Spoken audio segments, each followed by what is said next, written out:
This is Death by Safety Stop, a hilarious feel-good cozy mystery, Island Whodunit Book 24. Written by Tess Marlowe and narrated by Sarah. Hi, Tess Marlowe here. Before Chapter 1 begins, please take 1 second to look at your screen and hit subscribe. It helps me bring you more free cozy mysteries. Chapter 1. I'm telling you this wasn't here last month, Shannon said, squinting at the structure like it might rearrange itself if she stared long enough. Reg didn't bother looking up from his glass. Of course it wasn't. Alex followed Shannon's gaze and smiled. He did say he was building something. Shannon waved a hand toward the truck. That's not something. That's a whole extension. The new Salt and Sizzle still had the red truck, parked where it always had been, nose angled toward the water. But now a wooden counter ran along its right side, sand already gathering in the corners. A metal sink had been bolted into one end, the hose coiled neatly beneath it. 2 folding tables stood behind the counter under a wide bamboo roof, thick enough to cast actual shade. Silver stock pots rested on a narrow shelf. A crate of limes sat near a cutting board. Someone had hammered a row of hooks into the frame for towels and aprons. Reg finally looked. He told me he was doing it. You knew? Shannon turned on him. He mentioned it when I came by last week, Reg said. The grandmas were done cooking in the truck. Mrs. Wong said they'll turn into an expired can of sardines in that thing by summer. Alex laughed softly. That sounds about right. Shannon leaned back in her chair. So this is permanent. It's wood and nails, Reg said. That's permanent enough. Bombay sat in front of the new structure, tracking the movement of every tray that passed by. Alex lifted their paper ticket and glanced toward the counter. I like it. They would have built a restaurant right on the sand, Reg laughed, if they could have gotten a construction permit. Shannon inhaled through her nose. Restaurant or not, it does smell amazing. That's because they're frying something, Reg said, and because you're hungry. I'm always hungry here, Shannon said. Behind the counter, Mrs. Wong pointed at a teenager holding a few wrinkled notes in his sweaty palm. Respect the money. Bad luck for 7 years. Mrs. Delgado stopped cutting limes for long enough to roll her eyes at Nai. Lucien's voice cut in from behind them. She could have been a great cop. Alex turned. Why are you dressed like that? Lucien stood in full uniform, hat tucked under his arm, collar darkened at the edges. He looked like he'd be getting a bad uniform rash any moment now. Behind him, Mendoza looked equally annoyed in her parade blues. Reg raised his brows. Wow, did the Pope visit and I missed it somehow? The new German ambassador, Lucien said, dropping into the empty chair beside Shannon. Isn't it a bit early in the day for an embassy gala? Reg asked, looking at his watch. I wish it was a gala. Mendoza shot him a look. He was visiting the Incan exhibition. This is the 6th official visit in the past 2 weeks. I'm this close to turning in my papers and asking Rafa for a PI job. I did not sign up for being a museum cop. I bet Otto is ecstatic. Shannon's eyes lit up. Also, is a museum cop better or worse than a mall cop? Mendoza didn't answer that.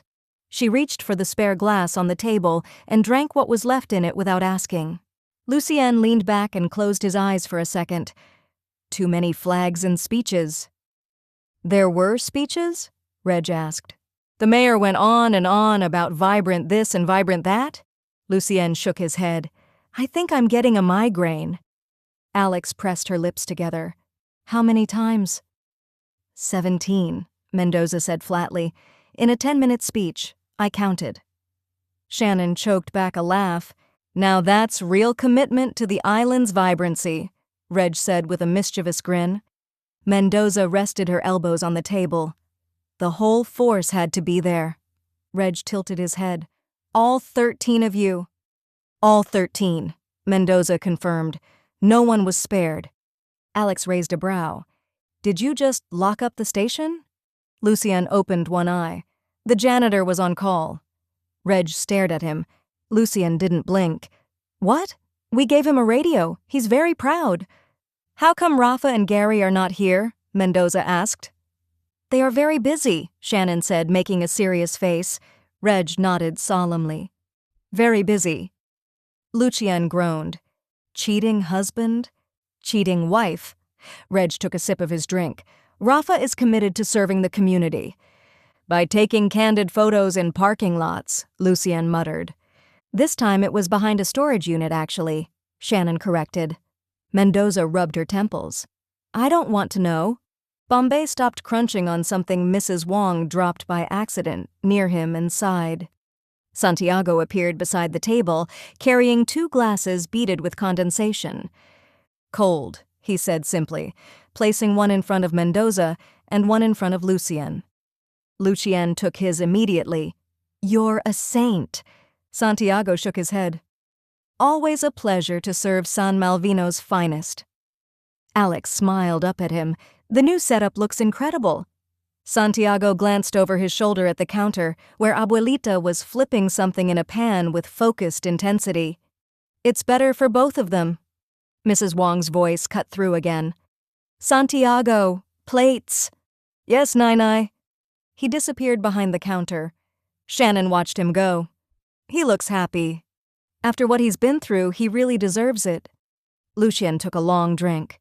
I would also be happy if I did not have to stand in full parade uniform listening to dull speeches 3 times a week. Mendoza stared straight ahead. Do not start. Lucien pushed himself up when Santiago returned with 2 red trays stacked with food. This is yours, and this, and this. Lucien breathed in the steam coming up from plates stacked with sticky rice, charred shrimp, and fried plantains. Now this is what I call vibrant. Mendoza had just taken her first proper bite when she heard someone screaming. Policia! Policia! A teenager in a bright uniform was running across the sand from the direction of the dive shop. Mendoza shot up. The boy reached the edge of the tables and stumbled, catching himself on the back of a chair. Thank God you're here, he gasped, looking at Mendoza and Lucien. Daniel is dead. Chapter 2. Who is Daniel, and why do you think he is dead? The kid tried to swallow and failed. Sand clung to his calves in damp, uneven patches, and his dive shop t-shirt was inside out, the collar twisted against his neck. He looked like he was one loud noise away from passing out right onto the new wooden deck of the food truck. I came back early, he stammered, his eyes darting between Mendoza's crisp parade blues and Lucien's equally rigid uniform. From lunch. I was going to start fills for the afternoon dives. Just start the compressor, before everyone comes back. Take a breath for me, Alex said softly, stepping forward. You went into the compressor room, and then what? I went into the room and the tanks were... He gestured helplessly with both hands, mimicking a collapse. On the floor, and he was under them.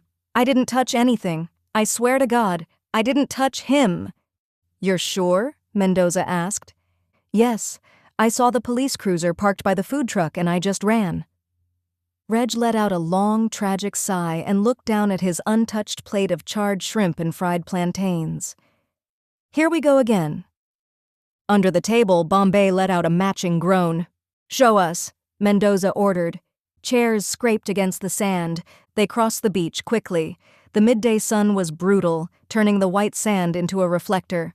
The dive shop sat open to the beach. Racks of silver tanks stood lined in neat, identical rows like quiet soldiers. Wetsuits hung from a metal rod, the thick black sleeves swaying slightly in the coastal breeze. The kid ducked through a narrow side entrance. In here. The compressor room was a narrow, windowless concrete box that felt significantly hotter than the beach. It was a disaster area. 2 heavy steel tanks lay on their sides near the doorway. A massive trolley had tipped forward, its heavy rubber wheels angled awkwardly against the cinder block wall. 3 more tanks were stacked haphazardly across the floor, completely unsecured. Underneath the pile of metal, face down, lay a man. One arm extended awkwardly, his dark hair flattened against the ground. Alex stepped past Mendoza, reaching carefully around the edge of a fallen cylinder, and pressed 2 fingers against the tiny patch of exposed skin between the man's collar and his jawline.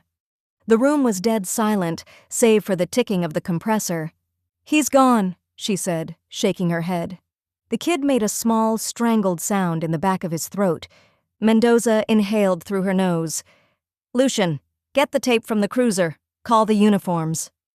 "On it, boss." Mendoza pulled her phone from her pocket and dialed, stepping half a pace toward the doorway. "Hey, Elliot." "Yes, I am fully aware it's your lunch hour," Mendoza said flatly, "but I have a body under a pile of scuba tanks, public beach, lionfish diving shop, compressor room." Another pause, followed by a muffled, grumbling protest from the other end of the line. "Yes, I am serious," Mendoza replied, her eyes scanning the bent wheel of the trolley. "Face down. Blunt force crush injury likely? I haven't moved the tanks off him yet." Crane's voice buzzed louder through the phone speaker. Mendoza rolled her eyes. "Fine, I am not touching anything until you get here." The grumbling on the other end stopped instantly. Mendoza hung up and slid the phone back into her pocket. "He's on his way. Nobody touch anything." Almost instantly, a small crowd of sunburned tourists began to cluster. A guy in a bucket hat held up his phone to record. "Is this a training exercise?" Bucket Hat asked. "Active crime scene," Mendoza snapped. "Put the phone away and step back." The phone lowered but reluctantly. Shannon, standing just behind Lucian, who was taping off the entrance to the compressor room, crossed her arms. "Give it 5 minutes," she murmured to him. "That guy is absolutely going to post a blurry photo on the San Malvino community Facebook page and ask if the beach is closed."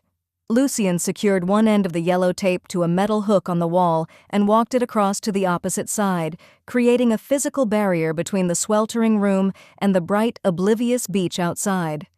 "Could he have tipped it himself?" she asked quietly, her eyes analyzing the chaotic scatter of the silver tanks. Reg stepped slightly to the side, his hands stuffed deep into the pockets of his cargo shorts, and took in the scene. "If the loading ramp slipped," he said slowly, "he'd have had the space to step backward and clear the drop zone. He wouldn't be under it." The kid, who was now leaning heavily against the exterior cinderblock wall, shook his head quickly. "We always secure the tanks. That's our #1 rule." "Maybe he was alone and rushing," Shannon suggested, shifting her weight. "Trying to get ahead of the afternoon rush?" "Instructors don't fill tanks." The kid swallowed hard. "That's my job. I don't even know why he was here." "So he's an instructor here?" Mendoza asked. The kid nodded. Behind them, the small group of onlookers had begun to swell. A vendor from the nearby smoothie stand abandoned his cart to gawk. Someone was pointing. The low hum of whispered speculation began to compete with the sound of the waves. Lucian stepped out into the blinding sun, holding up both hands.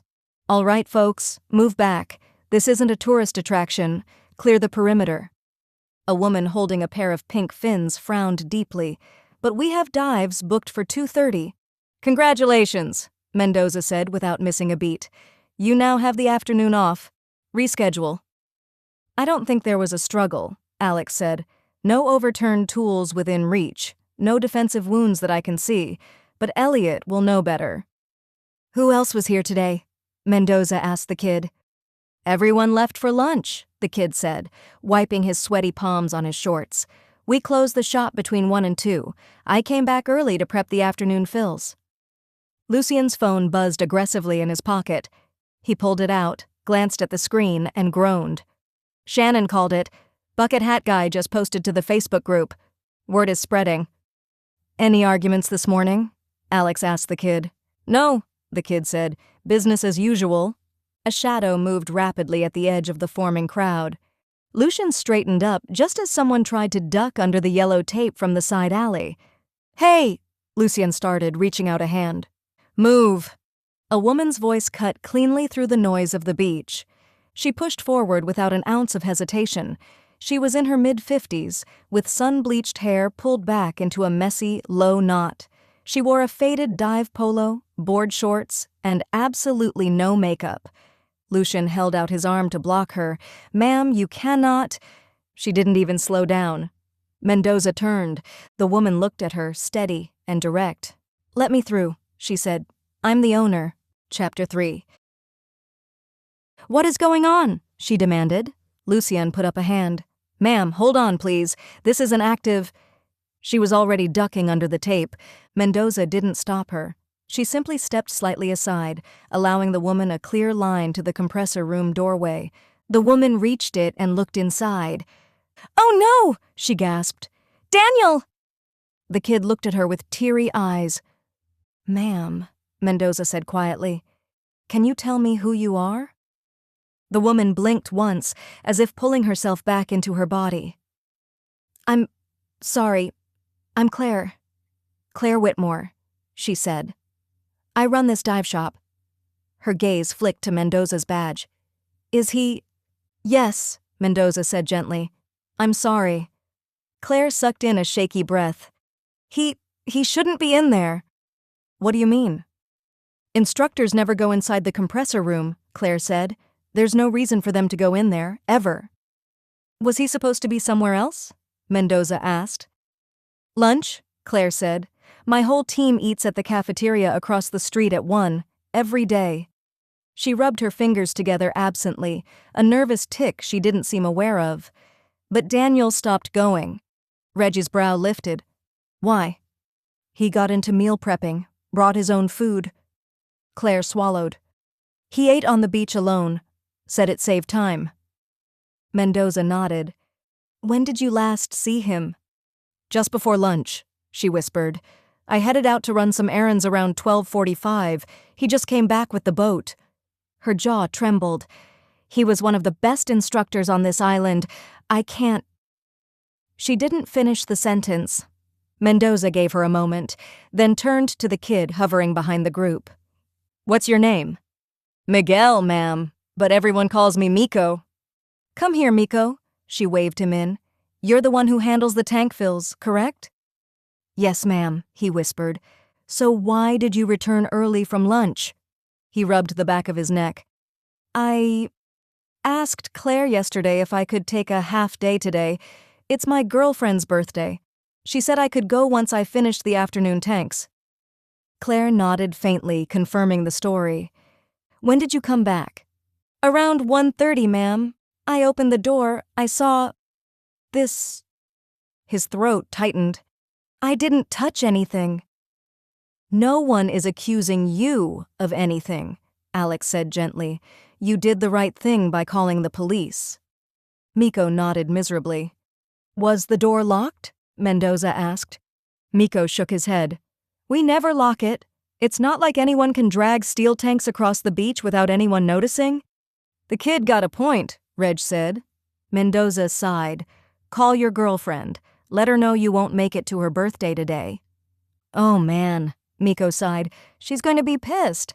"Just send her some flowers," Reg winked at him.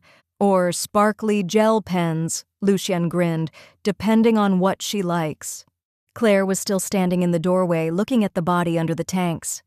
"Ms. Whitmore," Mendoza said, "I'll need your entire crew gathered here." Claire blinked herself back to awareness. "Yes, of course. We have a classroom in the back. I'll put them all there." "Good," Mendoza said. "Keep everyone together." Claire nodded once, then stepped out of the taped area to start calling her employees. Mendoza watched her go. "Crane should be here any second," she said.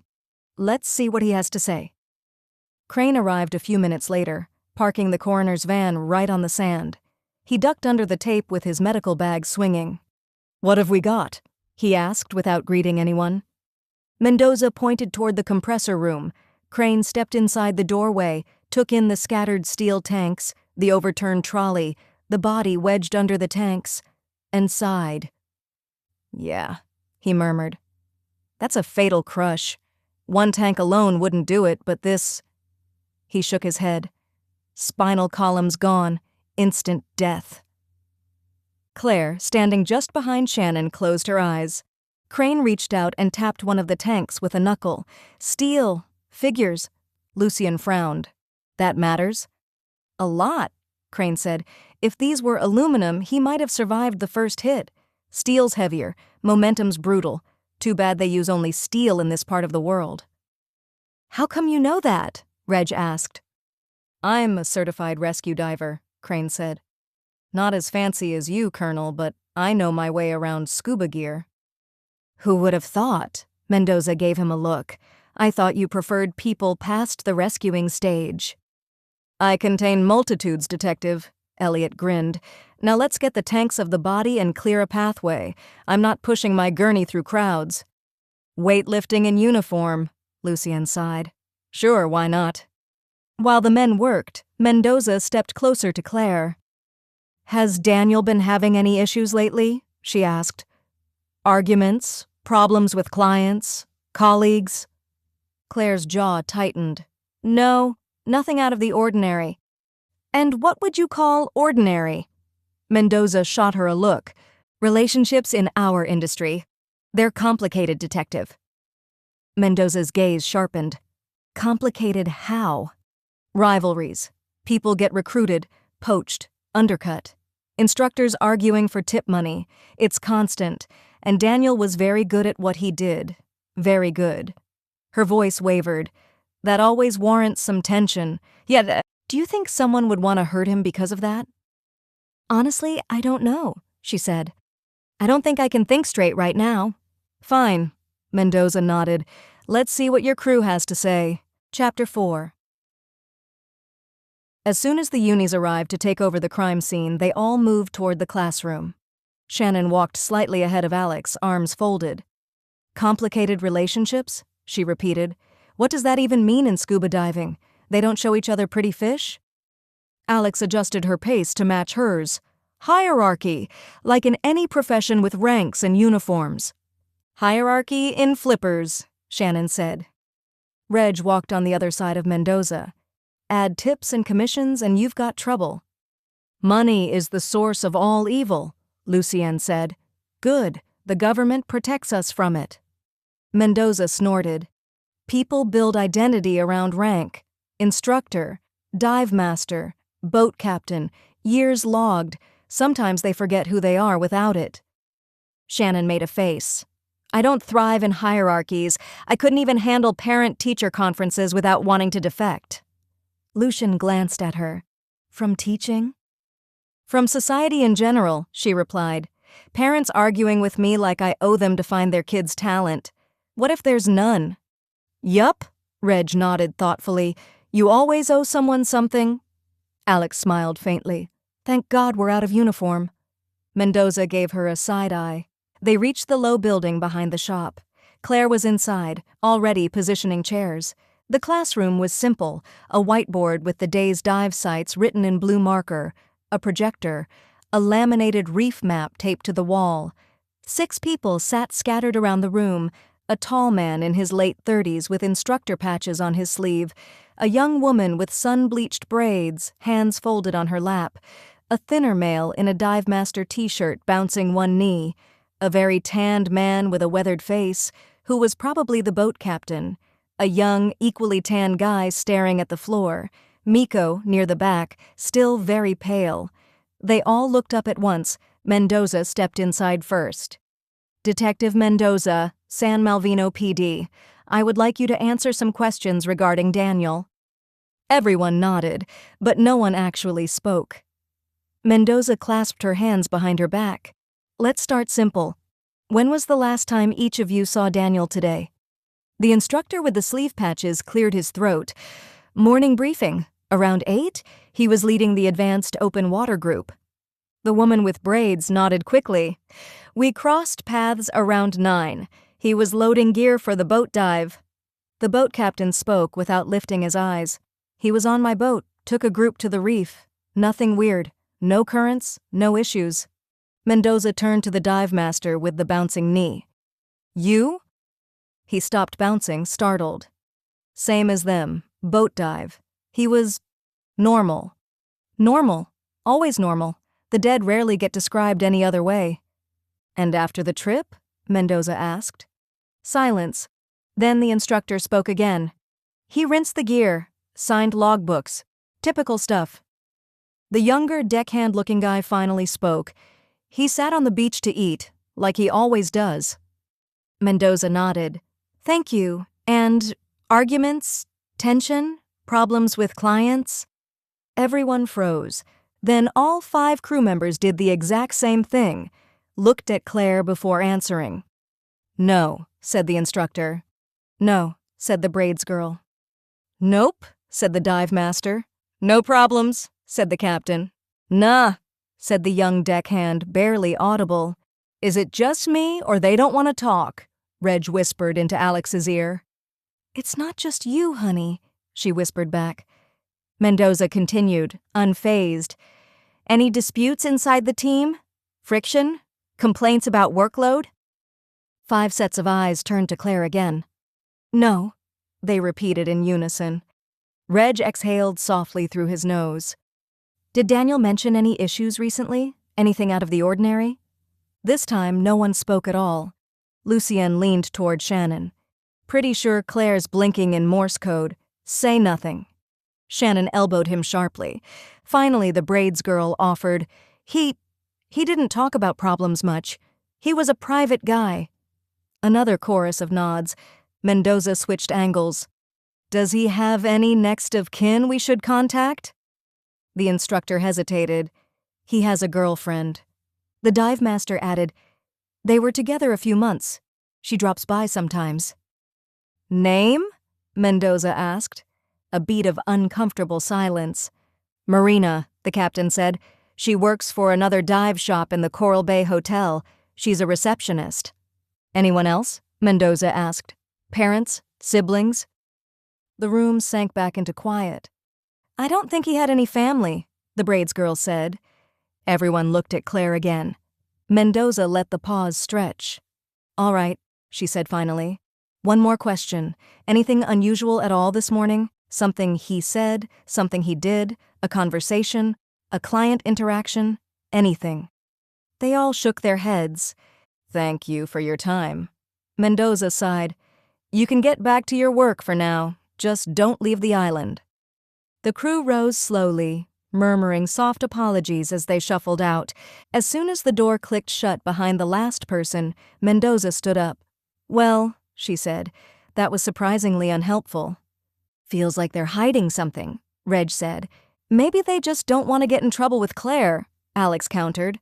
I'm not sure they would want to get into trouble with the police, Shannon snorted. Well, Mendoza said, we're not getting anything useful as long as they're in a herd. I have to question them separately and without Claire present. Reg nodded. Herd mentality. Even if there's nothing to hide, they think they're protecting their own. Or, Shannon said, what if it's group guilt? What if they all killed Daniel? Alex shot her a look. Let's not jump 6 chess moves ahead. Lucien, see what footage can you find of them. There should be some cameras on the street and maybe in the cafeteria. Lucien pulled out his laptop. Copy that. So what are we going to do with the team before they scatter? Shannon asked. As always, divide and conquer. Chapter 5. Reg approached the instructor, who was fixing a strap on a battered training BCD. Mind if I sit? Reg asked. The man shrugged. Free country. Reg sat on the low bench beside him. Long day. Understatement, the instructor muttered. You mentioned a course? Yeah, open water diver, bunch of noobs. He pulled the strap through its buckle with unnecessary force. I only saw Daniel early this morning, briefly. When he was loading the gear to the boat? Reg asked. When he was lecturing a client, actually. The guy forgot his diving computer and didn't want to rent one. And Daniel was a stickler for rules. Then I left with my class. Was the client angry? Not really, just annoyed at the extra cost. Diving isn't cheap as it is. Were you close with Daniel? The instructor shook his head. Not really. He wasn't a talker, but he was solid. Dependable, you know? He paused. Some instructors perform. Daniel worked. Really hard. Big difference. Reg nodded. Anyone he was clashing with? No, he said without a second of hesitation. Reg waited to see if the man might add something. He didn't. I gotta prep for my next dive, the instructor said, standing abruptly. Sorry, man. Of course. He walked away without looking back. Shannon handled the woman with sun-bleached braids, who had retreated behind the rinse basins. She was wiping her eyes with the back of her palm. Hey, Shannon said softly. I'm not here to interrogate. I just wanted to check on you. The woman blinked hard. I'm fine. Doesn't look like it. No, she whispered, eyes filling instantly. I'm not. Shannon guided her onto a low concrete ledge. Talk to me. She dragged a shaky hand down her face. He was so... Daniel was... That was all she could manage. Shannon kept her tone gentle. Were you close to him? No, she said quickly, then immediately contradicted herself. Yes, I mean, everyone liked him. He was... She exhaled shakily. Did anyone have trouble with him? Shannon asked softly. No. She rubbed her temples. He was strict sometimes, but that's not... He was just professional. That's all. She dissolved into tears again. Shannon squeezed her shoulder. Thank you. The woman nodded, still trembling. Lucian caught the second dive master with the bouncing knee near the gear racks. The man pretended he was checking fins, but his hands hovered uselessly. Got a minute? Lucian asked. I guess. You were on the boat with Daniel today. Yeah, he swallowed. Yeah, I was. How'd the dive go? Fine, totally fine, good visibility, easy conditions. He took the rookies, I guided the advanced folks. And everything was normal? Yep. Lucien watched his hands hover. You sure? Yes. Lucien leaned lightly against the rack. I'm not your boss. I'm not Claire. I'm just trying to understand. The dive master's jaw tightened. Everything was fine. Lucien raised an eyebrow. But... The man's breathing stuttered. There's no but, he said quickly. Look, Daniel was great. He handled the nervous divers. He always did. That's it. Lucien didn't push harder. Thanks, man, he said quietly. The dive master nodded stiffly and walked away, his pace too fast to be casual. Alex found the captain sitting on the boat ramp, elbows on knees, staring at the water like it owed him answers. Mind some company? Alex asked. He glanced at her and shrugged. If you don't mind the smell of diesel. Alex sat beside him. Diesel reminds me of the Navy. He huffed. Bet you people had fancy engines. You'd be surprised. The corner of his mouth twitched. You were on the boat with Daniel this morning? Alex asked gently. Every morning. Did you notice anything unusual? No, he said. My job's the boat. Engines, mooring, weather. I don't watch what happens on deck unless someone screams. And no one screamed, I assume? Nope. He scratched at a scar on his forearm. Daniel handled the rookies. He always handled the rookies. He liked teaching. Did he? Alex asked. That made the captain hesitate. Yeah, he said finally. Yeah, he did. Did anyone resent him for that? Alex asked. More courses? More money? The captain snorted. We all knew he made more than we did. Then he shrugged. But no, nothing serious. Alex let him sit with that. He didn't add anything. Mendoza took the deckhand, the boy who'd been staring at the floor in the classroom. He was coiling a rope now, trying to look useful. Walk with me, Mendoza said. He followed instantly, like someone used to obeying authority.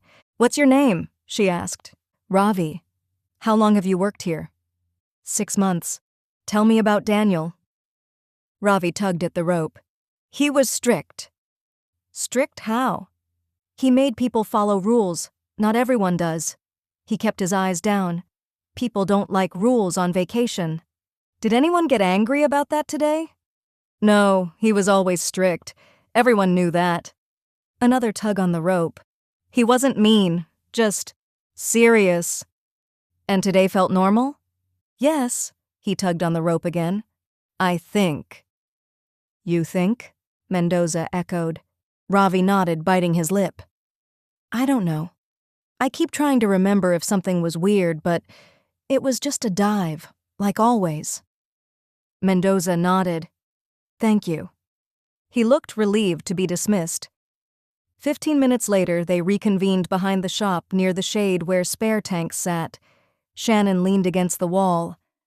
Well, I've gotten more coherent information from toddlers. Alex smirked. To be fair, toddlers also cry when you ask too many questions. Shannon pointed. Exactly, same energy. Reg crossed his arms. Instructor barely saw him. Captain was on the boat with him but didn't see him at all. Deckhands terrified, Braids girls a mess. And my guy, Lucien added, is lying by omission. Didn't know where to look, didn't know what to do with his hands, and definitely didn't want to talk about what happened on that boat. Mendoza nodded slowly, absorbing everything. They each know something, she said, and none of them want to say it. Because of Claire? Shannon asked. Could be, Lucien said. Or shame, Alex added. Or trauma.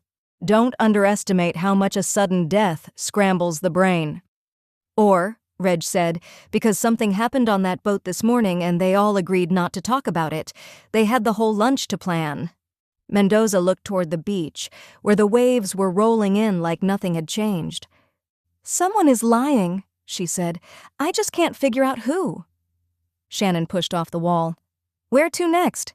Mendoza's eyes sharpened. You two dig up whatever you can on Daniel online, she said, pointing at Shannon and Lucien. I want to see what the girlfriend knows. Chapter 6. The Coral Bay Hotel dive desk stood at the edge of the beach promenade, where the tiled walkway met the sand. A wide canvas shade stretched over a wooden counter stacked with laminated reef maps, waiver forms, and a small plastic display of colorful headbands. Behind it hung a chalkboard listing the day's boat trips in looping blue marker. Two tourists stood at the counter debating loudly about whether they were advanced enough for a wreck dive. Behind the desk, a woman with dark hair tied in a loose knot flipped through a booking folder and answered their questions with practiced calm. Yes, you need your certification card, she said patiently. No, snorkeling experience does not count. Reg slowed as they approached. Efficient. I already like her, Alex muttered. Mendoza stepped forward. Marina Santos? The woman looked up. Her eyes moved quickly over Mendoza's badge. Yes? Mendoza kept her voice level. I'm Detective Mendoza. Could we speak for a moment? Marina glanced at the tourists waiting at the desk. Just a second. She handed them a clipboard and pointed at the waiver line. Fill this out and I'll be right back. Then she stepped around the counter. Is something wrong? Mendoza didn't draw it out. I'm very sorry, she said. Daniel Ortega was found dead this afternoon. The words landed in the space between them and hung there. Marina didn't react at first.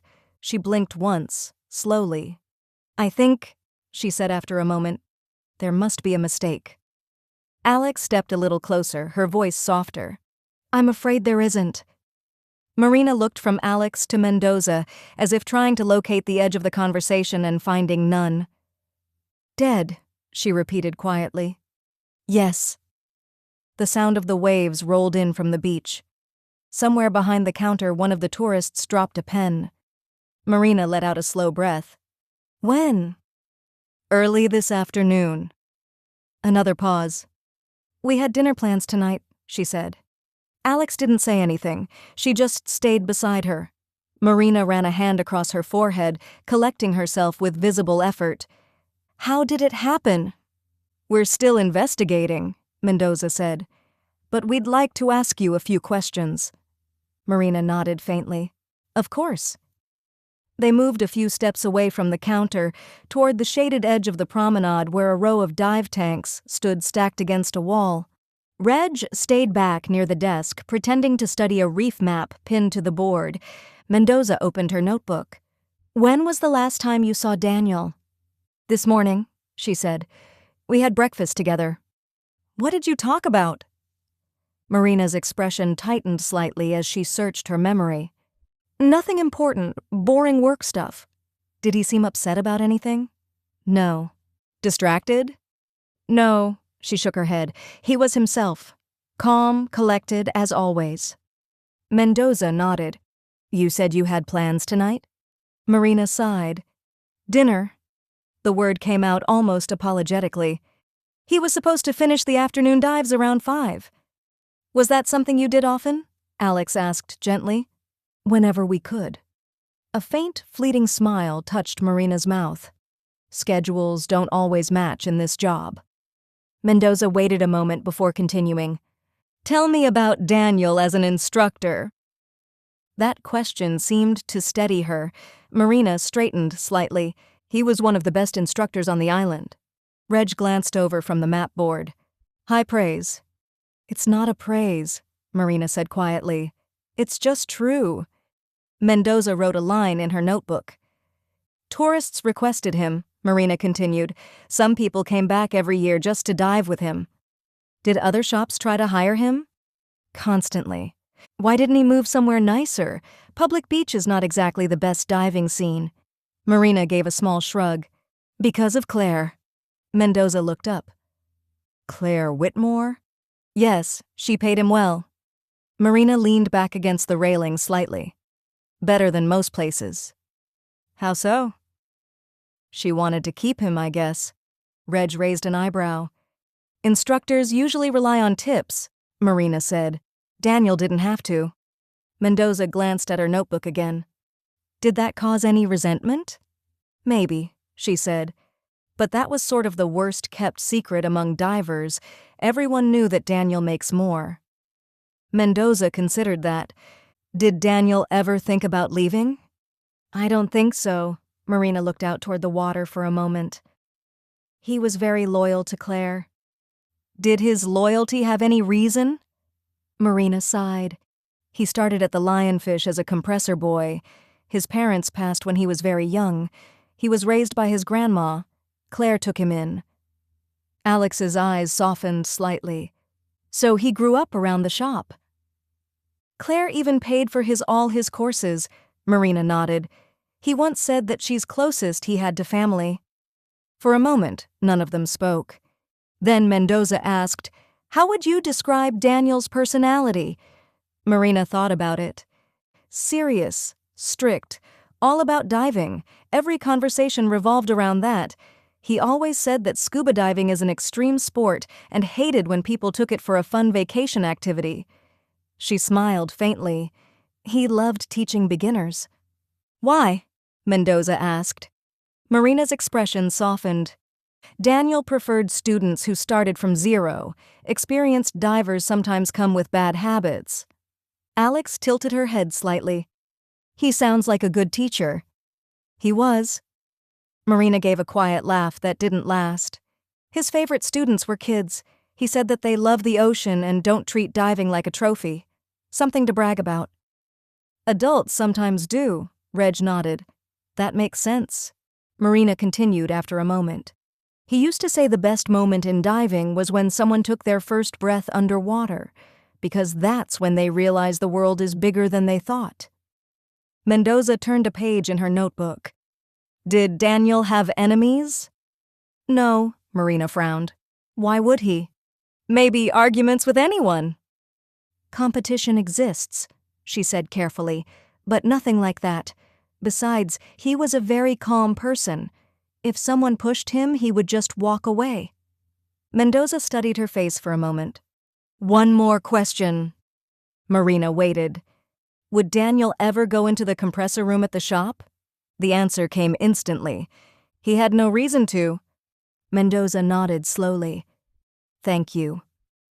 Marina looked from her to Alex again. What happens now? We continue the investigation, Mendoza said. And Daniel? He's at the coroner's office. Once the forensic analysis is complete, you can claim the body. Marina lowered her eyes. Thank you for your time, Mendoza said and stood up. They walked back along the promenade. Behind them, the dive desk resumed its quiet rhythm. Tourists asking questions, paperwork shuffling, the soft buzz of vacation logistics continuing as if the world hadn't just changed shape. Mendoza fell into step beside Reg and Alex. So, she said, what do you guys think? I think we're missing something big. Chapter 7. When they rounded the corner of the dive shop building, Lucien and Shannon were sitting on the low concrete steps near the entrance. Lucien had his laptop balanced on his knees, squinting at the screen and typing furiously.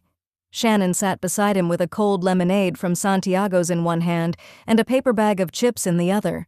She waved a chip in greeting. "You better get your dog from the grandma's or he'll explode. I think they fed him everything that wasn't sold for lunch." Reg sighed, shook his head and walked toward Salt and Sizzle. "Please tell me you found something useful," Mendoza said. "That depends on your definition of useful." Lucien looked up. Mendoza stopped in front of them. "Start talking." Lucien closed one window on his screen and turned the laptop slightly so they could see. "First thing, this place has exactly one camera." Lucien nodded toward the shop entrance. "Inside, pointed at that display shelf with the expensive gear." They all looked through the open door. Inside the shop, a glass case held dive computers, masks, and a row of small waterproof cameras. "Anti-theft," Alex said. "Exactly," Lucien replied. "It's a public beach after all." "So it points at expensive gear, but not at places where people can actually get hurt." Mendoza rolled her eyes. "Security budgets are mysterious things," Lucien shrugged. Mendoza exhaled quietly. "So we have zero footage of Daniel." "Correct." Lucien tapped a few keys. "But I ran Daniel's information through a few databases." Mendoza folded her arms. "And?" "Clean. A true model citizen." "Why do I feel like there's a but?" "It's more of a however," Shannon said. Lucien turned the laptop again so Mendoza could see. "He took out a pretty big loan a month ago." "How big?" Reg asked, dragging Bombay on the leash, who refused to leave Salt and Sizzle, and apparently decided that he's another favorite grandchild of the Wong Delgado household from now on. Lucien tapped the screen. $20,000. Alex's eyebrows climbed. "That's not pocket change." Reg frowned slightly. "Didn't Marina say he had a good salary?" "She did." Reg rubbed his chin thoughtfully. "What would a diving instructor need that kind of money for?" Shannon crunched another chip. "New equipment?" Reg rolled his eyes at her. "Come on, Shan. It's not that expensive. A couple of thousands would do." Lucien closed the laptop halfway. "There's nothing much else on him, just the loan." Mendoza looked toward the dive shop. "Let's see if Claire knew about it." Inside, the shop looked exactly like it had an hour earlier. Dive gear hung from racks. A few tourists browsed the shelves. Someone tried on a mask and frowned at their reflection. Claire Whitmore stood near the counter with a clipboard, checking a list while one of the dive masters explained something to a family of German tourists. When she saw Mendoza, she handed the clipboard to the dive master without comment and walked over. "Detective, I need a minute," Mendoza said. Claire nodded, and they stepped toward the small office. Claire closed the door behind them. "What is it, Detective?" "Did you know Daniel took out a bank loan recently?" Claire blinked. "No." $20,000. Claire's expression shifted from confusion to something closer to disbelief. "20,000?" She leaned one hand against the edge of the desk. "Why would he do that?" "That's what we're trying to understand." Claire shook her head slowly. "He didn't mention anything." "Did he have financial problems?" "Not that I know of," Claire said. "Daniel earned a good salary and lived a very simple life. He didn't drive a car. He didn't collect gadgets. Half his clothes were dive shop shirts." "If he needed money, would he have told you?" Alex asked. Claire looked at her. "I sure hope he would. He knew he could approach me for anything." "Even $20,000? Mendoza asked skeptically. "I would have helped him," Claire sighed, "if he needed help." Alex studied her face carefully. "Did Daniel ever mention plans? Something he wanted to buy? A project? Maybe a business idea?" "Not really," Claire said. "He was very happy working here, besides he was not the business type." That earned her a look. "Why would you say that?" Mendoza asked. "He liked teaching, that's what he was all about," Claire said. "All his suggestions were about safety and procedures and staff training, but never about how to get more clients or how to sell more gear." "Would you want him to be more proactive in business management?" Alex took a step forward and looked straight at Claire. "I manage my business just fine," she said almost defensively. "Everyone has an area of expertise and should stick to it, I guess." "Could it be that he took out a loan for personal reasons?" Mendoza asked. "Maybe he wanted to propose to Marina?" "I wouldn't know that," Claire shook her head. "Daniel was very private about his personal life. They've been dating just a few months. I don't think he was ready to commit." She thought for a moment.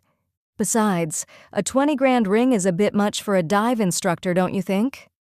"You can't put a price tag on love," Reg muttered. "Anyway, I have no idea why would he need such a big loan." She looked almost annoyed with the situation. "If he needed money, he could have come to me." Mendoza closed the notebook. "Thank you for your time." Claire didn't move. "If you find out what that money was for," she said quietly, "I'd like to know." Mendoza nodded. "We'll let you know once the investigation is over." They stepped back outside into the warm afternoon air. Shannon looked up from the steps immediately. "Well?" Lucian lifted his eyes from the laptop. "Did the boss know?" "No," Mendoza said. "She's a very conflicted woman, that one." Reg leaned against the railing beside them. "Praising and dismissing someone in a same sentence is a skill I'll never learn." "That's because passive-aggressive negging is not a part of your love language," Alex smiled. "I guess it's not," Reg smiled back at her. "But at least now it's obvious why her employees are so scared of her." "All right, enough psychoanalysis," Mendoza said, taking the cruiser keys out of her pocket. "Let's go talk to the bank, while it's still business hours." Chapter 8. The bank sat on the corner of the main square, a low white building with blue shutters and a single palm tree leaning lazily over the entrance. Inside it was cool and quiet, the kind of quiet that came from thick walls and air conditioning rather than actual peace of mind. A man in a linen shirt filled out paperwork at one of the desks. Two clerks worked behind the counter, moving slowly through stacks of forms. When Mendoza walked in, one of them looked up immediately. "Detective, how can we help you?" "Good evening," Mendoza said. "A murder victim of ours took a loan from your bank. We need to know what was the stated reason." "Of course, Detective. What is the name?" "Daniel Ortega." The clerk's expression shifted slightly. "The diving instructor?" "Yes, I heard about that this morning," the clerk said quietly. "Terrible business." Mendoza nodded. "We're trying to understand if the loan he took out had any connection to what happened." The clerk hesitated only briefly before turning toward the computer behind him. "Let me check." After a minute, the clerk nodded. "Yes, here it is. $20,000. "Was it a personal loan?" Reg folded his arms. "Technically, yes," the clerk said, "but the funds didn't go into his personal account." Mendoza raised an eyebrow. "Where did they go?" The clerk scrolled down the screen. "They were transferred directly to a company account." "What company?" The clerk turned the screen slightly so he could read it more clearly. "Blue Current Diving Limited."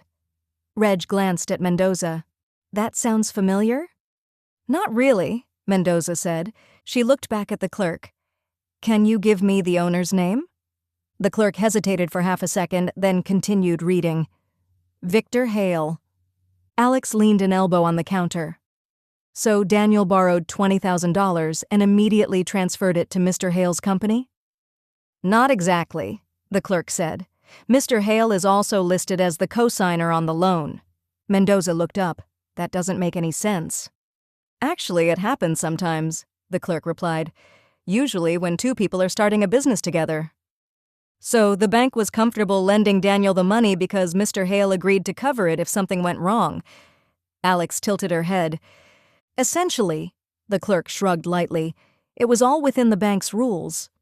Mendoza thought for a moment. "Was there anything else about the loan that stood out?" The clerk shook his head. Payments were scheduled normally. First one wasn't even due yet. "Poor guy," Reg said quietly. Mendoza nodded. "Thank you for your cooperation." "Anytime, Detective."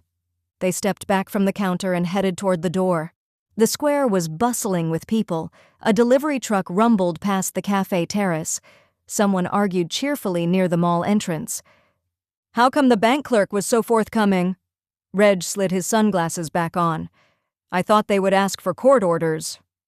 "They handle the salaries of all government employees," Mendoza smiled. "You keep forgetting it's a very small island."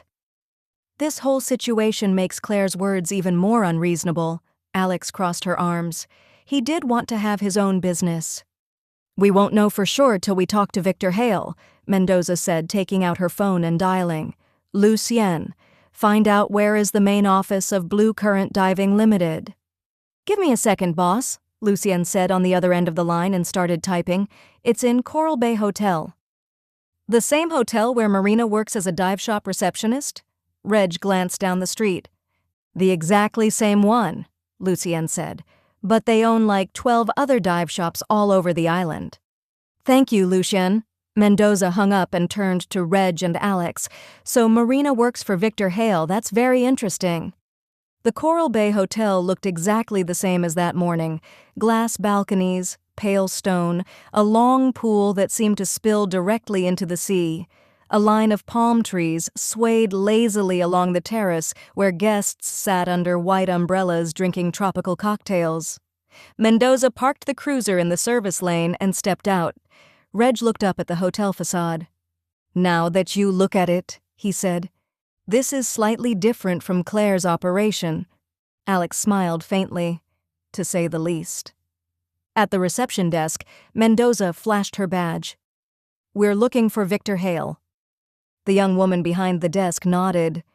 "Mr. Hale is in the Terrace restaurant, Detective." Victor Hale sat at a table near the railing with a laptop open in front of him and a half-finished espresso beside it.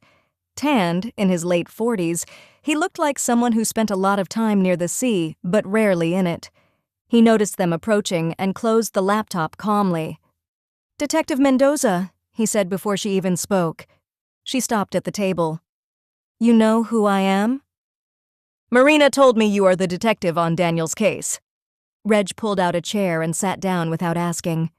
"You knew him well?" "Well enough," Hale said. "He was going to be my business partner." "Why would you start a business with someone else's employee?" Mendoza asked. "I know a talent when I see one," Hale gave a small smile, "and I don't care who he works for." "Care to elaborate?" Hale glanced out toward the sea, where a dive boat moved slowly across the bay. "Every dive operation on this island sells the same thing," he said. "Large boats, large groups, 2 dives before lunch, 1 after." "Works for a lot of tourists," Reg shrugged. "It does," Hale agreed, "but the market is changing." He leaned back slightly in his chair. "I'm opening a dive camp up the coast. Smaller groups, marine conservation work, reef monitoring programs." Alex raised an eyebrow. "Ecotourism?" "Exactly," Hale nodded. "Glamping tents on the beach. No 50-person boats, no cattle diving." Reg chuckled quietly. "And people are willing to pay for that?" "They already do," Hale said calmly. "Just not on our island. We would be the first, and Daniel was exactly the kind of instructor you want for a project like that." "Why not just hire him?" Alex asked. "I didn't want him as an employee who would guide 3 dives then go home," Hale said. "I needed his vision and his integrity." "We heard he was very loyal to Claire," Mendoza said, looking at Hale. "How did you manage to convince him?" "Claire runs a good shop," Hale said, "but it's a public beach operation." He gestured vaguely toward the shoreline below the resort. "You can only charge so much when your clients are walking in off the sand looking for cheap thrills." Reg smirked slightly. "She can raise an instructor's salary once, maybe twice, but she can't and doesn't want to turn every instructor into a partner," Hale continued. "So you co-signed on the loan to make sure Daniel does not get cold feet." Mendoza crossed her arms. "This was a once-in-a-lifetime opportunity, Detective. For both of us." Hale took a sip of his espresso. "So sue me for playing my hand." He sighed. "Too bad all of it was in vain." "Who else knew about your deal?" Mendoza asked. "Claire? Maybe Marina?" "No one knew." Hale shook his head. Daniel was very discreet. "Was there anyone who would want to kill Daniel?" "I don't have a slightest idea," Hale looked at Mendoza directly. He was a very calm guy. Mendoza nodded. Thank you for your time, Mr. Hale. Chapter 9. The sun was sliding down into the sea when they reached Isla Lirio. Reg set a tray of glasses on the table. Alex followed with a bottle of white wine from the freezer. Rafa and Gary showed up as soon as they saw Mendoza's cruiser pull up. I heard you caught a case during lunchtime, Rafa said. Yeah. Mendoza sighed and slumped into a chair. Too many suspects for my liking. I heard you were chasing a cheating wife. Gary rolled his eyes. 2 weeks into this PI gig, he said, and Polly has already witnessed too many things no bird should witness. Polly bobbed once and croaked, Shame! Shame! Rafa groaned into his hands. He's not wrong. I will be seeing that storage unit situation in my erotic nightmares. Reg poured him a drink and slid it across the table. I told you to screen clients better. How do you screen clients for kink? Rafa grinned. That's actually a great idea for a new algorithm, Lucienne said, opening the garden gate. Don't even start, Shannon nudged him. Your last crime-catching algorithm almost drove you mad. Bombay lifted his head under the table for a brief moment, sighed, as if agreeing with Shannon, and went back into his food coma. Doggo is fat, Polly screeched. Alex sat beside Mendoza and poured her a glass. All right, she said, rolling her neck. Enough trauma-dumping nonsense. We need to talk through what we actually know. Lucien snapped his laptop open on his knees. I brought visual aids. Shannon squinted at him. You mean crime scene photos? No, Lucien said. I mean color-coded despair. He turned the screen toward them. A simple spreadsheet with names and timestamps glowed dimly in the evening light. Reg cracked open his bottle. Okay, start from the dive shop crew. Lucien tapped the screen. Instructor number 1, Sergio, says he saw Daniel briefly in the morning, then again when the boat came in. No arguments, no tension, nothing odd. Clean, Mendoza said, or he wants us to think so. Dive master number 1, Sophia, Lucien continued, was too emotional to say anything useful at all. Shannon nodded sympathetically. She looked devastated. Could she be in love with Daniel, Gary asked, and killed him in a jealous rage? She very well could be in love with him, Mendoza said. But jealous rage is more up your client's alley. This is just a sad girl. Dive master number 2, Lucien went on. Luis. Claims everything was perfect. Says Daniel took rookies, he took advanced divers. No issues. Reg leaned back. He was hiding something, I don't know what yet, but he was. The boat captain said that Daniel had lots of courses, Alex said, and that others could have resented him for making more money. And Marina kind of confirmed that, Reg said. Deckhand? Reg asked. He said to Mendoza that Daniel was strict, Lucien replied, but then added that Daniel was always strict. Mendoza exhaled heavily. Our victim sounds like the magical unicorn of professionalism who was not really loved in the diving community. Gary snorted. Sounds to me like all your suspects read from the same script. Rafa raised his glass to synchronized lying. They all drank, except Mendoza, who just held her glass and stared out toward the darkening sea. What about Daniel's girlfriend? Shannon asked quietly. She said he loved teaching more than anything else, Reg said. A very organized girl. Didn't look suspicious to me. Do you think she knew about the loan and just didn't mention it? Mendoza asked Alex. I doubt it. She was really upset. Alex took a sip. And even if she did and forgot to tell us, that's not really a motive. Daniel was going to partner with her boss. Mendoza tapped her fingers against the table. I guess you are right. What about Claire? Reg asked. I still can't shake of how she spoke about Daniel. If she found out about him leaving soon, that would be a motive, Mendoza said. That's not an option, Lucien countered. While you went to the bank, I checked the street cameras. Her pickup left the public beach and headed north at 12:47 p.m. Was she the one driving it? Rafa asked. You haven't met our street cameras yet, Raphael, Lucien smirked. There are not many of them, but they point right into the driver's face. True that, Reg said. I got a couple of tickets with photos of me yawning and poking my nose. Gross, Polly screeched. What about Hale? Shannon asked. Co-signing a loan and then killing your partner is not the best business move. Reg rolled his eyes. Daniel could have changed his mind and decided to stay with Claire, Shannon countered. No one is starting to suddenly meal prep and save on lunches, unless they fully intend to pay off the loan they just took, Lucien said. Shannon frowned. All right, you got a point. We have a murder in the most public place on the island. Reg leaned back in his chair. Committed with an extremely loud and awkward weapon, and absolutely no one who could have done it. Gary lifted his drink. 2 invisible killers. Mendoza rubbed her temple. This is absurd. Yes, Rafa said, but so is this whole island. Alex looked toward the dark line of the beach below. What if it wasn't about work? What if it was personal? Something outside the dive world? Mendoza considered it. We don't have a single lead pointing that way. Yet.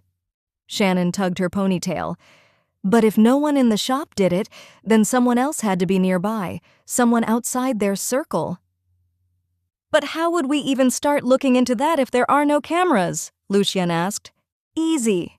Reg snapped his fingers. Santiago and the grandmas. Chapter 10. Salt and Sizzle looked different at sunrise. The red truck shined brighter in the early light, its bamboo awning still beaded with dew. A chalkboard leaned against the counter with a familiar message. Breakfast starts when we wake up. With a choppy handwriting underneath, we are now awake. That's very efficient, Reg chuckled. Bombay trotted beside him, nose twitching at the smell of fried eggs and ginger drifting from the open kitchen window.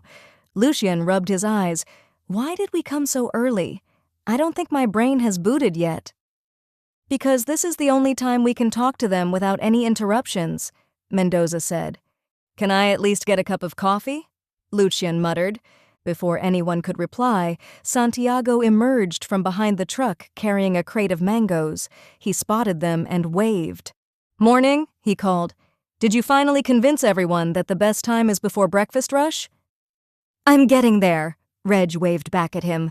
But right now we need coffee and to ask some questions. I'll do you one better, Santiago smiled. 5 breakfast specials and 5 large coffees coming right up. As if summoned by the word breakfast, Nai slid open the service window with a force that made everyone jump. She didn't look surprised to see them. You want breakfast or interrogation? She asked, already ladling batter onto a griddle. Both, Mendoza said, but coffee first. Nai nodded. Sit! Then screamed to the back of the truck. Rosa, I'm outside having coffee with the police. All right, Maylin, Mrs. Delgado yelled back. I'll join you in a bit. Santiago returned with a tray of steaming cups of coffee. Here, he said, passing them out, strong enough to resurrect the dead. Given why we came here, not funny at all, Mendoza said flatly, though she took a grateful sip. So, what did you want to talk about? Mrs. Wong asked. Right, Mendoza said. We figured you might have heard something about Daniel's murder we could have missed. Santiago nodded. People came by right after the news spread. The whole beach was talking. Nai snorted. Beach always talking. Mouths open more than eyes. Abuelita came out with a huge tray of food and sat down. Where's the dog? She asked without preamble. You fed him too much yesterday, Reg grinned, so we had to leave him home. Poor boy, she sighed. Eats a lot but doesn't gain weight, just like my Tiago. Santiago rolled his eyes at her. Shannon leaned toward him. Did you hear anything interesting yesterday? He thought for a moment. Not much at first.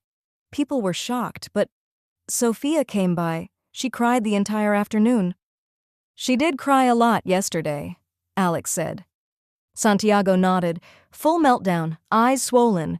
Wouldn't stop apologizing for bothering us. Anything else? Mendoza asked. Nai thought for a moment. Lots of Claire's clients. They eat a lot. As soon as the boat docks, we start cooking faster, Santiago said. They're always very hungry. And loud, Abuelita added. This fish, that shark, they never shut up. Shannon perked up. Do you maybe remember what they talked about yesterday? Mrs. Wong started counting on her fingers. First group, 4 people, 2 Germans, 1 Dutch girl, 1 American man. They were happy, talking about how exciting the course was. Very excited, Abuelita agreed. One said it was like flying. They ordered extra plantains. Mrs. Wong continued. Second group, 3 people. They said the instructor was a diving dictator. Reg lifted an eyebrow. A what? A dictator, she repeated without blinking. Very strict, too strict. Made them pay for something, watched them like a hawk. A real, without the tater. Nai, Santiago groaned. Mrs. Wong shrugged. What? I do not invent quotes. Lucien burst into his coffee cup. My Grandma Nadine wouldn't be so discreet. That's probably Daniel's group, Reg said, laughing. And the third group? Mendoza asked. Santiago answered this time. Those were the loudest, bragging about fish they saw, new equipment they bought, how much everything cost. Sounds like every hobbyist on the planet, Shannon muttered. They were okay, Mrs. Wong said, just noisy. Until, Abuelita added, lifting a finger, one of them looked into his backpack for something. Santiago snapped his fingers. Right, he looked panicked. What did he say? Mendoza asked. He said, oh crap, Mrs. Wong replied crisply, mimicking the voice perfectly. Then he jumped up and ran toward the dive shop. That's all? Mendoza asked. That's all, Abuelita said. One moment bragging about a parrotfish, the next running like he forgot to turn off the stove. Mendoza exchanged a glance with Reg. What time was this? Mrs. Wong considered it. 10 minutes before you came yesterday. That's precise, Shannon said. Everything is precise when it's lunch hour rush, Mrs. Wong said. None of them mentioned Daniel? Mendoza asked. The grandmas both shook their heads. Reg rubbed his chin. So we have 3 groups, the enthusiastic newbies, the annoyed ones, and the show-offs. And one show-off who ran back to the shop, Lucien said thoughtfully. That's interesting. Now eat, Mrs. Wong said.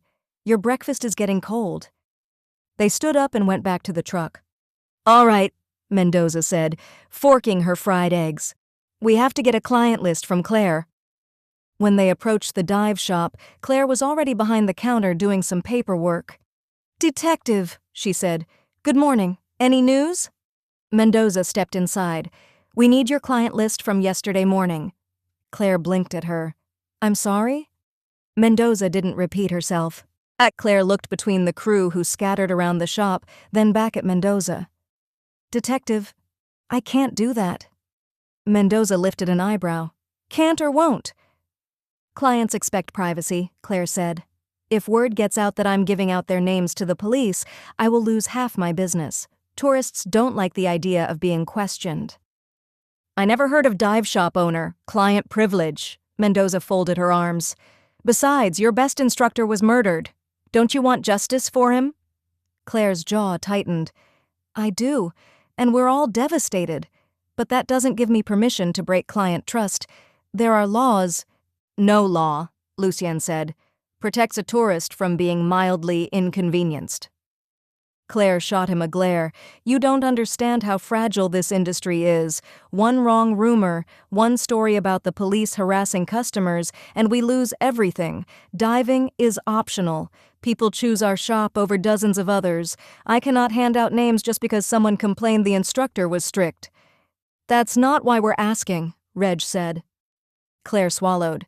I am trying to protect my team and my customers, and frankly, the island economy. I won't have the morning boats empty because someone spreads a rumor that we drag divers into interrogations. Mendoza stepped closer to the counter. Claire, she said quietly, this isn't about interrogations. This is a homicide investigation. Claire winced at the word. I know, of course I know. But if you speak to customers who had perfectly normal dives and they complain online... Claire, Alex said gently, someone in one of those groups ran back to the shop 10 minutes before Daniel died. That landed. Claire's breath faltered. What? We need the names, Mendoza repeated. Claire rubbed her temples. Detective, with all due respect, I really can't. This is a small island. I don't want someone accusing us of mishandling a tragedy." Mendoza didn't falter. "If you don't cooperate, I will shut down your entire operation pending the conclusion of this investigation." Silence spread across the shop like a shockwave. Claire stared at Mendoza. "You can't?" "I can," Mendoza said, "and I will. For safety reasons." Shannon whispered to Lucien, "There she goes." He nodded proudly. Claire braced her hands against the counter as if steadying herself. "Detective, please, you don't understand what that would do." "Someone killed one of your instructors," Mendoza said, "and they might still be walking this beach. Tourists should want to help us, not hide behind your fake client confidentiality." Claire blinked rapidly, struggling to anchor her expression. "I'm not trying to hide anything." "Prove it," Mendoza said. For the first time, Claire hesitated. "Give me a moment." She disappeared into the back office. Shannon leaned against the rack of fins. "Well, that was dramatic." "She's trying to protect someone." Reg crossed his arms. Lucien nodded. "Question is if she's protecting her business or a person." "Could be both," Alex said. Before anyone could add to that, Claire returned holding a printed sheet and a clipboard. Her hands shook. She placed them on the counter. "These are the clients from yesterday morning only. I trust you'll handle this discreetly." "Of course we will," Mendoza said, taking the papers. "Discretion," Lucien said, "is our middle name." Shannon snorted. "Your middle name is Oops." Claire ran a hand over her face. "If any of them speak to their travel agencies, or worse, post something online, this could ruin us." "It won't," Mendoza said. "What will ruin you is obstruction of justice." Claire flinched. "I understand." Chapter 11. They stopped under the shade of a palm tree, just out of sight of the dive shop.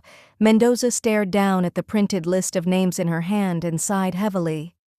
"I do not have time to hunt down tourists across the entire island," she said. "Half of these people are probably already on a boat or day drinking at a beach club."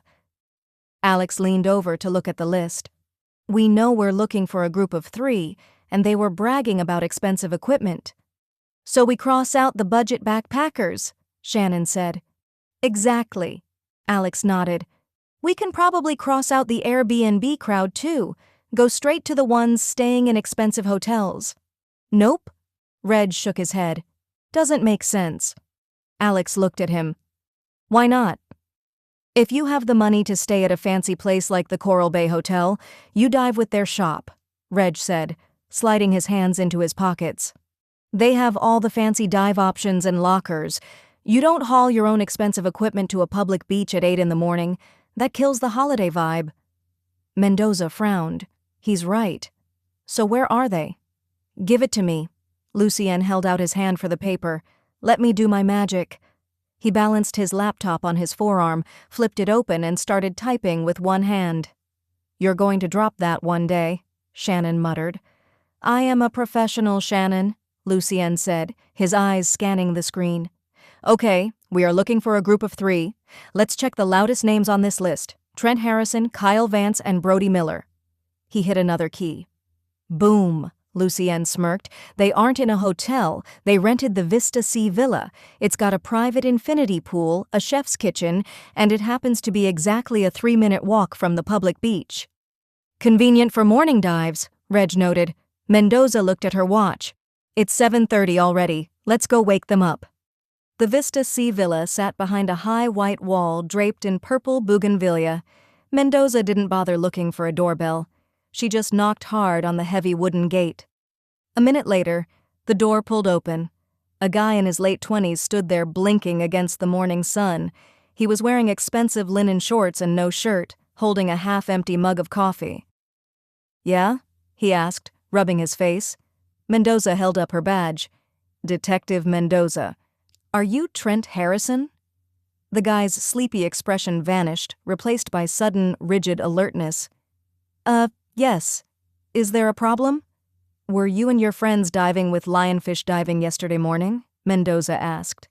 "Yeah, we were," Trent said, shifting his weight. Look, if this is about the noise last night, we told the neighbor we'd turn the music down. It's not about the music, Mendoza interrupted. I need to know if anything unusual happened during your dives yesterday. Trent frowned, clearly relieved it wasn't a noise complaint. Unusual? Not really. The water was great. The dive master was a nervous Nelly, but whatever. What about after the dive? Alex asked gently. Oh. Well, yeah, actually. Trent ran a hand through his messy hair. When we went for lunch, the food in that fusion food truck is bonkers, by the way. I realized I forgot my air integration unit. I left it attached to the rental tank. Reg raised an eyebrow. Expensive mistake. Exactly! Trent pointed at him as if Reg was the first person to understand his pain. That thing alone costs $1,000. It's wireless, syncs directly to my wrist computer, tracks air consumption algorithms, the works. If somebody walked off with it, I was going to be furious. So you went back to the shop, Mendoza prompted. Yeah, I ran back, Trent said. The shop was closed for lunch, but some instructor was sitting on the beach eating out of a plastic container. I told him what happened. And what did he say? He told me to calm down. Trent rolled his eyes. Said he would personally go inside and find it as soon as he finished his lunch. Told me he'd leave it at the reception counter and I could pick it up today. Trent leaned against the doorframe, getting worked up all over again. I mean, you have to understand how delicate the transmitter threads are. If some amateur just unscrews it with a wrench? Mendoza cut him off. Was there anyone else at the dive shop when you spoke to the instructor? Trent blinked, derailed from his equipment rant. Anyone else? Yes, Mendoza said flatly. Think. Trent scratched his jaw. Yeah. Actually, there was a kid hanging around the side alley by the compressor room, wearing a shop uniform. The air around the group seemed to go completely still. What was he doing? Reg asked, his voice very calm. Nothing, really, Trent shrugged. He looked pretty angry. Or maybe hungry? I don't know, I didn't pay much attention to the help. I was just worried about my gear. What time was this? Mendoza asked. Maybe 1:15, Trent guessed. Like I said, we were right in the middle of lunch. Mendoza stared at him for a second. Thank you for your time, Mr. Harrison. You can pick up your gear from the police station later this week. She turned on her heel and walked away before Trent could complain. The group followed her down the paved street in total silence for half a block. Shannon stopped walking first. Wait a minute, she said, looking between Alex and Reg. Miko said he came back from his lunch at 1:30. Alex said quietly. Saw Daniel dead and ran straight to us. Reggie's jaw tightened. He wasn't at lunch at all, or he came back much earlier than he told us. And we never even bothered to check, Mendoza said, her voice turning to ice. Chapter 12. They rushed back to the public beach, the morning sun already baking the sand. Mendoza walked with a purpose that made a couple of tourists instinctively step out of her way. Inside the dive shop, the morning rush was just starting. Claire stood behind the counter, handing out rental masks to a family. Mendoza didn't wait the line to clear. Where is Miko? Claire looked up, surprised by the tone. He took a sick day, called in an hour ago. I figured he was just too devastated about Daniel. I would not come in either if I could. I need his address, Mendoza said. Claire sighed, waving in the next group of clients. I don't have a current one. Those kids keep renting a new place every couple of months, but you can ask his sister. Shannon blinked. Who is his sister? Sophia. Claire pointed toward the back of the shop. She's in the classroom with Sergio, preparing for the morning training. They stepped away from the counter and headed to the classroom building. Well, Reg murmured. That explains a lot. That's why she was crying all day yesterday. Alex nodded. We got it completely wrong. She was not devastated for Daniel. She was crying because her brother probably told her what he did. But the question is, why would Miko kill Daniel? Lucien said, keeping his voice low. He seemed like such a harmless kid, and why would he run to us if he is the killer? That was actually a pretty smart tactic, Mendoza sighed. We never suspected him. As for the reason, we're about to find out. When Mendoza pushed the classroom door open, Sergio was writing on the whiteboard, while Sophia sat at one of the desks, staring blankly at a stack of waiver forms. As soon as Sophia saw them, her eyes welled up with tears all over again. Sergio stopped writing. "Detective?" "Give us a minute, Sergio," Mendoza said. Sergio looked at Sophia, then at Mendoza, and quietly slipped out of the room, closing the door behind him. Mendoza walked up to the desk. "Where is your brother, Sophia?" Sophia let out a choked sob, burying her face in her hands. "It's all my fault," she wept. "I didn't mean for any of this to happen. It's my fault." "What is your fault?" Alex asked softly, stepping forward. Sophia wiped her face with the back of her hand, her shoulders shaking. "I found out about the loan, that Daniel took out $20,000 and Victor Hale was the co-signer." "And how in the world did you find out about that?" Mendoza asked. "My best friend is a clerk at the bank," Sophia sniffled. "She saw Daniel and Mr. Hale filling out the paperwork last month and told me about it." Reg let out a short, dry laugh. "Apparently, the bank gives out information freely to more than just government employees. Note to self, close my account, install a floor safe." Mendoza shot him a look, then turned back to Sophia. "Go on." "I realized Daniel was going to leave," Sophia said, her voice trembling. "Hale is opening a new eco-camp. It's a huge deal. I told Miko about it, and Miko said we should convince Daniel to take us with him." She looked up, her eyes red and desperate. "There's no future for us here on the public beach. We just scrape by on tips. Daniel was our ticket out." "So, what happened yesterday?" Mendoza asked.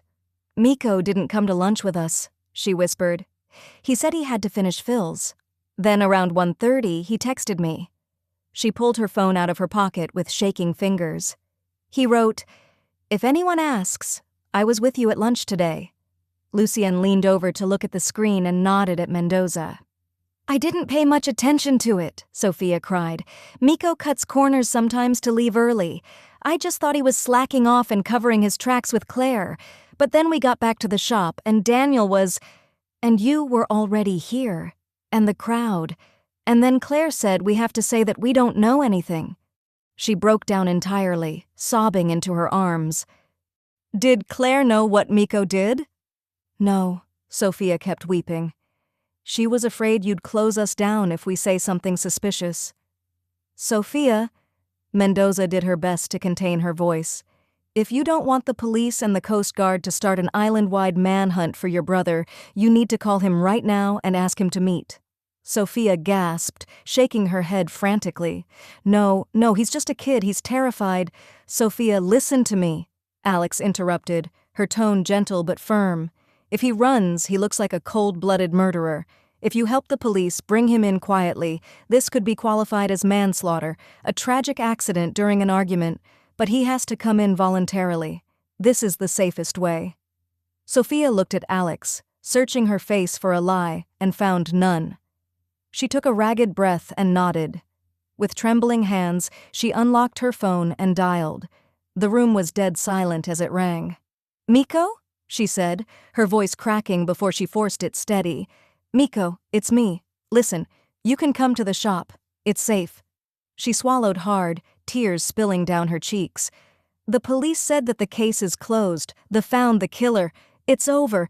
Just come here." She hung up the phone and dropped it onto the desk. "He's on his way." Chapter 13. They waited in silence. The only sound in the classroom was the low hum of the air conditioner and Sophia's ragged breathing. 10 minutes later, the handle clicked. The door pushed open and Miko stepped inside, wiping sweat from his forehead. "Sophia," he said, looking down at his phone.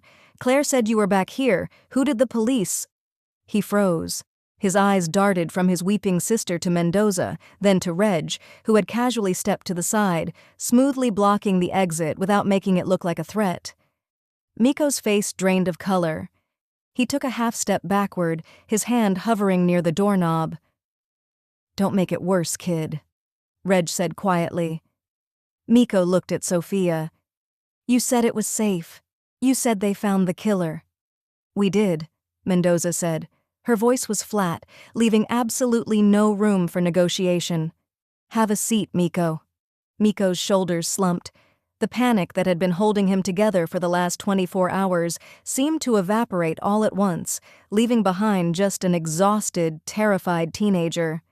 He stumbled forward and collapsed into the nearest desk chair, burying his face in his hands. "I didn't mean to," he choked out. "I swear to God, I didn't mean to do it." Alex stepped forward, her tone steady and calm. "We know about Daniel's loan, Miko. We know about Victor Hale's new eco-camp. We know that you wanted to convince Daniel to take you both with him. Your sister told us everything." Miko let out a broken sob. "Tell me exactly what happened at 1:15 yesterday," Mendoza ordered. Miko dragged his hands down his face. He didn't look at anyone, just stared blankly at the scratched surface of the desk. "I was in the compressor room," he whispered. "I skipped lunch. I wanted to finish the afternoon fills early so I could leave for my girlfriend's birthday. I was just rushing, cutting corners." "And Daniel came in," Alex prompted. Miko nodded. "He never comes in there, never, but he walked in and started looking around the rental tanks. I asked him what he was doing, and he said some tourist left a $1,000 air integration unit on a tank, and he was retrieving it so no one would steal it." "Never thought that integrity can get you killed," Lucien murmured. "That was the problem." Miko's voice cracked, rising in pitch. "He was so perfect, so strict. I knew he was leaving to start the new camp with Hale. Sophia told me. So I locked the door, and I begged him. I told him we were dying out here on the public beach. Claire pays him great, but the rest of us get nothing. I begged him to take me and Sophia with him." "Let me guess," Reg said. "He said no." "He didn't just say no." Miko wiped his nose. "He gave me a lecture. He said I didn't have the discipline for a high-end conservation camp. He said I was always looking for a shortcut, just because I wanted to leave early for a birthday. He said he would never poach Claire's employees, or Claire's clients for that matter, because he owed her too much." Sophia let out a quiet whimper from the back of the room. "I got so mad," Miko said, staring at his shaking hands. "He kept lecturing me while he was looking for the damned integration unit. I just wanted him to stop talking down to me, so I pushed the trolley at him." The room was dead quiet. The floor was wet from the rinse hoses. Miko swallowed hard, tears spilling over his cheeks. He slipped awkwardly when the trolley hit his ankles. Alex closed her eyes briefly. "It tipped," Miko whispered. "I tried to grab it, but it was too heavy.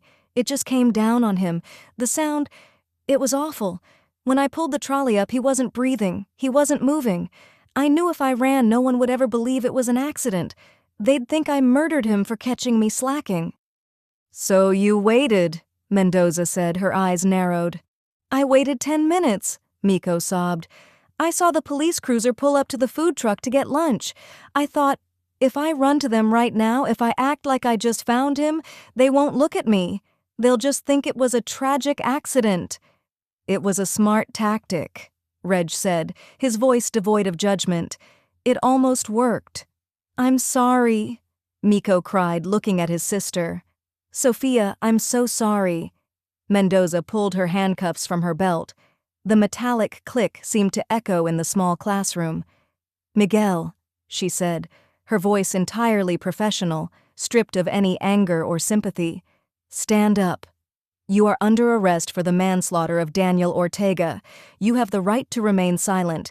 Anything you say can and will be used against you in a court of law." Miko stood up slowly, offering his wrists without a fight. Shannon looked away, staring out the small window toward the bright, oblivious beach. When Mendoza finished the reading, Miko his rights, she looked up at Lucien. "Call the uniforms to come get him for processing." "Copy that, boss. Now I have to go inform Claire I'll be closing down her shop after all." Chapter 14. By the time the sun had begun its slow descent, the porch of Alex and Reggie's unit felt like the only cool place left on the island. The slatted shutters were thrown wide to catch the evening breeze, and the geckos chirped like distant maracas. Mendoza sat in one of the wicker chairs with a fresh margarita in a sweaty glass.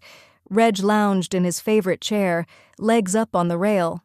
Alex sat on the wicker sofa with a plate of fresh sliced mangoes.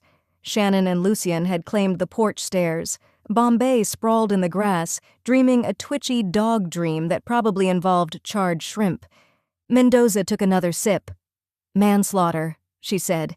"The DA agreed to the charge this afternoon. He said the wet floor and the angle of the trolley backed up Miko's story about it being a reckless shove, not premeditated murder, though the kid still tried to cover it up by running to us like a victim. Sometimes I think that this generation is all about shortcuts." Shannon sighed, reaching for a slice of mango. "Everyone in my art history class is over 30. Even the kids, who are actually great painters, say that art history won't pay the bills." Lucien twirled a coaster between his fingers. "I wonder if Hale even paused to mourn, or if he'll write of the losses and move on to another instructor with integrity." "With those corporate types, you never know," Mendoza said. "How is Claire taking the shutdown?" Alex asked. Reg let out a short, dry laugh. "When I went to pick up dinner from Santiago's, she was standing outside the yellow tape, staring at the empty shop. The Admiral used to get that exact same look when a hurricane ruined his perfectly scheduled naval exercises. Utter betrayal by the universe." Alex let out a sigh. "One thing that people don't understand is that you can't micromanage human nature. Claire tried to control every variable, what her staff ate, who they talked to, how much they earned. She built a cage and called it loyalty." Shannon smiled wryly. "Try telling that to the 'I am the boss, we are a family' crowd." Mendoza frowned. "It's not just control, it's the sheer danger of absolute rigidity." She put down her drink. "If I had a penny for every time someone's strict moral high ground pushed a desperate person over the edge, I could retire right now. Daniel had absolute integrity, yes, but sometimes you just want to say, dude, get off the high horse, humans are screw-ups by nature, it's only normal to make mistakes, and to hope for a better future." "Dealing with screw-ups is part of your job description." Reg looked at her. "But you're not wrong. Miko shouldn't have got a dressing down just for asking. If Daniel was a bit more understanding, maybe he would have still been alive." The porch sagged a little with the weight of their words, but not for long. A few minutes later, Gary burst through the gate with the subtlety of a marching band, Rafa trailing right behind him with a six-pack. Polly rode Gary's shoulder, wings half flared, chanting, "Case closed! Ka-ching!" "Do I want to know?" Reg asked. "The husband of the cheating wife paid us a bonus for a swift job," Gary boasted, "and another one for handing him the SD card with all the storage unit photos." "We're rich," Polly croaked. "How come you're more excited than Rafa is? You're just an apprentice," Lucien asked. "Because he hasn't served almost 20 years in Cuban police," Rafa said, laughing. "But yeah, Angie was right. Being a P, I pays a lot better." "What are you going to buy with all that moolah, Cardenas?" Mendoza said, teasing. "More books?" Everyone erupted in laughter. "One thing I know for sure," Rafa said, smiling, "it won't be spent on storage units or scuba diving." This has been Death by Safety Stop, a hilarious, feel-good, cozy mystery, Book 24 in the Island Whodunit series, written by Tess Marlowe. Thank you for listening to Death by Safety Stop. If you enjoyed the story, don't forget to subscribe and turn on notifications so you don't miss the next mystery. See you on San Malvino.